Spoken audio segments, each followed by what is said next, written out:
Hi, cuties! Ayan. So, nagpagawa ko ng bagong salamin. Eh, nakita ko ito sa 7-Eleven. Tikman natin. Masarap kaya ito. Ito, collagen, vitamin C.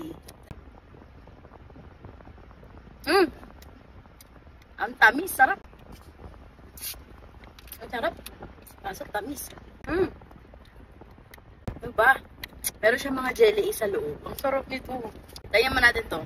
Acai berry, basta dito, di ba? Acai berry, lutein, and zeaxanthin. Whatever. Ang asim. Pero ang sarap. Parang feeling ko mas masarap to kung ilalagay sa yelo. Feeling ko masarap to kasi lychee. Oh, L-carnitine is pampapayat, diba? Kasi naman naniniwala dito. Pero malay mo, totoo. Abi na eh. Ito pinakamasarap eh. Sarap, lychee. Yung nga lang, ito, 60 calories yung lychee. Ito. Ba't ganun sabi nakakapayat pero 60 calories?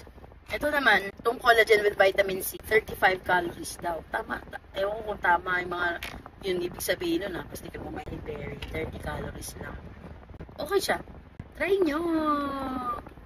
Link in the comment section. Bye!